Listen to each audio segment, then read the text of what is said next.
Hey everybody, today I want to talk about a product hunt launch that I did and how I was able to make it in the top 10. I could easily talk about this for a long time, so let's dive right in. So first of all, let me tell you about exactly what I did. So I created this Trello tip generator that when you come to this site, you click this button and it generates tips about Trello.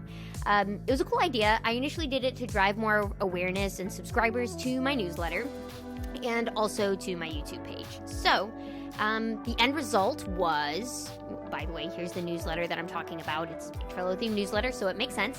The end results were that final position, end of day, I was number 10.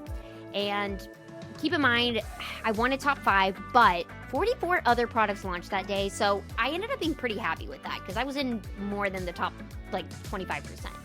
I had 117 upvotes that day. I've since accrued about 21 more since then. And I had 56 comments, which was about 48% of my upvotes. So I thought that was kind of cool. And then I actually was tracking other stats, like how many people came and engaged with my app, which I'll talk more about that in a second. But I had 49 visitors come to my app, which was about 42% of people who upvoted.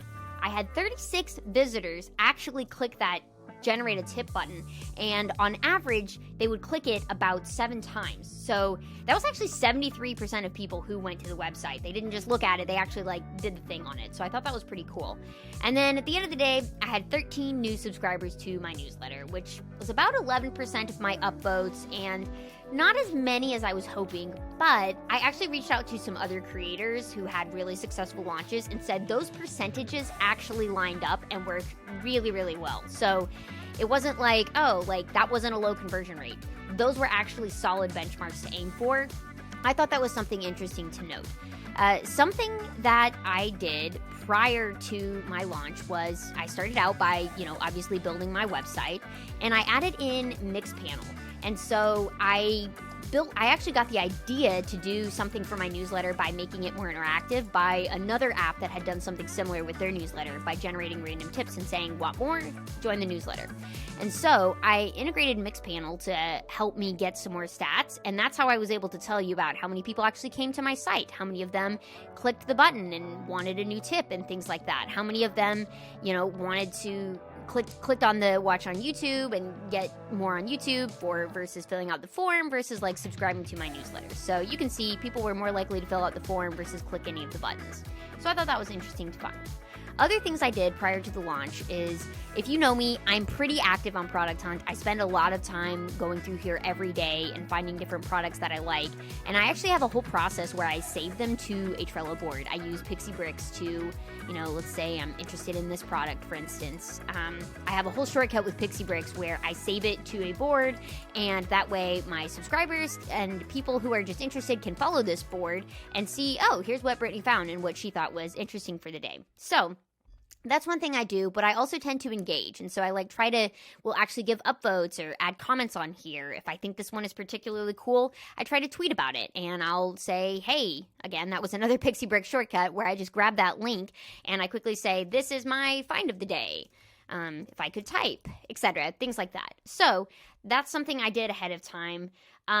I also started trying to, as I was perusing through Product Hunt finds, I would look for people who were engaging in newsletters or productivity tools similar to mine. And I would either find the makers themselves and try to find their profile on Twitter, or sometimes I would just actually find people who left interesting comments and engage with them. And maybe not comment on their exact comments, but I'd go to their profile and see, are they on Twitter? Or I'd follow them here, and then I would see, oh, are you on Twitter? You saw what that looks like for profiles that have that link. I would just go there. And then I'd actually add them to specific lists on Twitter. And so you can see over here, here's some lists that I had. And so if I was like, oh, they're into productivity stuff, maybe they'd make a good hunter, or, maybe they would be good people to remind about when I'm going live. And I think that was actually a really impactful thing that I did. I'll tell you a little bit more about it when I get to the what helped and what didn't. But that was a big activity I spent a lot of time on. I also tried to reach out to people like Chris Messina or some of these other big hunters. There's, various links you can find of these are the top hunters who, they generate the most upvotes and things like that. Tried to reach out to them and see if I could get someone more popular than me to hunt my product. I didn't get responses from any of them, but I did get a response from Michael Pryor, which, if you don't know him, he was one of the founders of Trello. So that was a huge honor to me to have somebody who was more popular than me and also had more followers than me, and also someone who, like, he built this product. And so for his endorsement on my Trello tip generator and newsletter, that was huge. So that was super cool. I also joined a bunch of Facebook groups for, post your product hunt link here, and same thing on Reddit, where they're literally just like link sharing stuff. Didn't find that, I can't really tell if that worked or not, but I did that. I also downloaded various, you've probably seen, Product Hunt launch guides. They're all over Product Hunt, first of all, but there's also a bunch of people that make their own sort of ones. And I tried to kind of combine everything I saw in them and do them all so I could see what worked and what didn't. And here's the things that I think helped the most. First of all, like I said, finding someone with more followers than me on Product Hunt. So finding Michael Pryor, if I can find him on here, you will see he has more followers than me. So he had about 2,700 followers, and I had less than that. I've got my profile up here somewhere. I've got about 510 followers. So finding someone like that, it doesn't have to be one of the big hunters, but someone bigger than you probably was very helpful for me. I was also pretty methodical about my launch page. Like, I was pretty specific about trying to get some good creative for it and good copy. I think I could have improved in that and maybe done that a little bit better, but I think that helped, focusing on that. Also, like I said, making those Twitter lists, that was really huge. And then, different sort of people that I would say, oh, these are people I found on Product Hunt who were very interested in, like, productivity. And then being able to, ahead of time, go to their profiles and DM them and say, hey, I'm about to launch this type of thing. I'd love to have your support if you think it's something you'd be interested in. I think that really helped, and if I were to do this again, I'd spend more time leaning into that. Again, I was very active on Product Hunt ahead of time, and that helped me build up that list of people, also get that sort of engagement and build up more followers as I was trying to, find more things that I could, more people that I could interact with and talk about this. I also started building up my profile, so I added links to my newsletter and Twitter on my profile. I updated things and said, like, Brit the Builder, and, tried to keep my streak going, things like that. I also scheduled a lot of tweets going out on launch day. Like, for instance, I had a live thread where I was sharing all of the different things that I'm doing. You can see it wasn't the most popular thread I've ever made, but that's okay. I also had about 10 other tweets that would go out through the day and say, hey, just a reminder, I'm live. Like, hey, have you tried out the tip generator yet? Things like that. Another thing that helped, I scheduled the launch right at midnight. Or actually, I had Michael Pryor do that.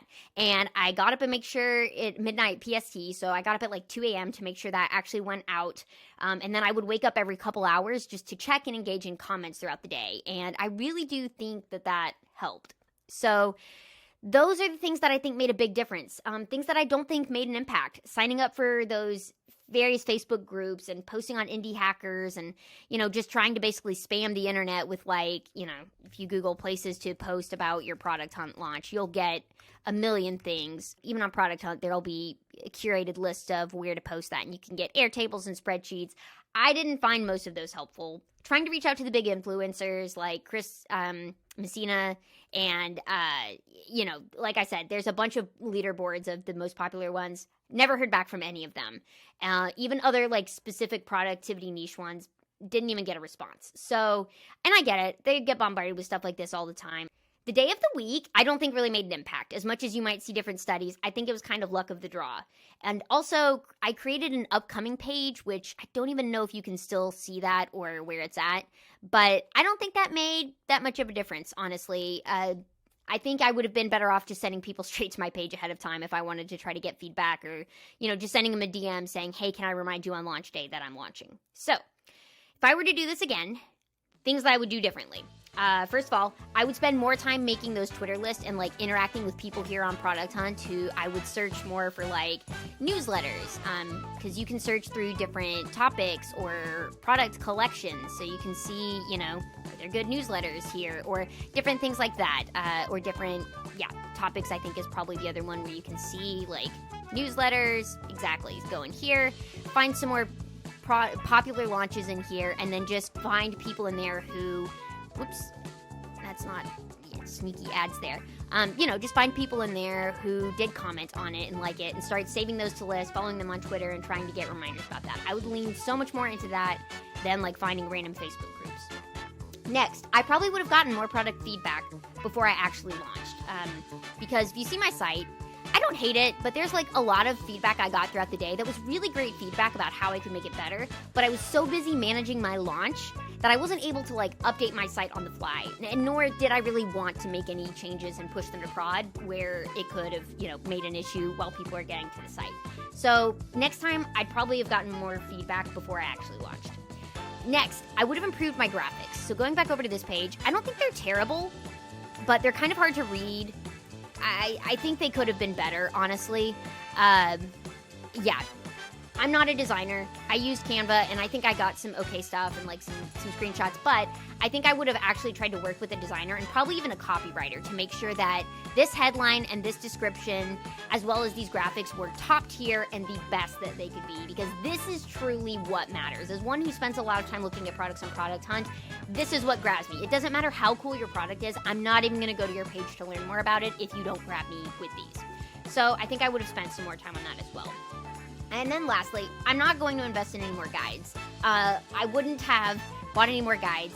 I think as much as I'm trying to tell you what worked for me and what didn't, I think it's just kind of luck, right? Like, you do your best, you have a good product, and try to make it as clear as possible, but at the end of the day, it's just kind of a draw. Like, it depends who else is launching that day, like how many supporters they have behind them. Like, I was competing on the same day with various AI bots and like various tools that I was like, yeah, that's actually cooler than a random tip generator in a newsletter. So there's only so much you can do.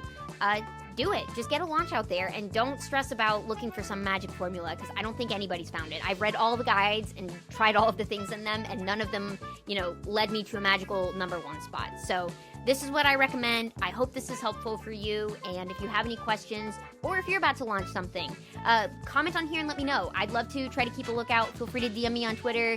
I get a lot of DMs saying, hey, will you check out when I launch? And I'm happy to. So hope I can help, and thanks for watching.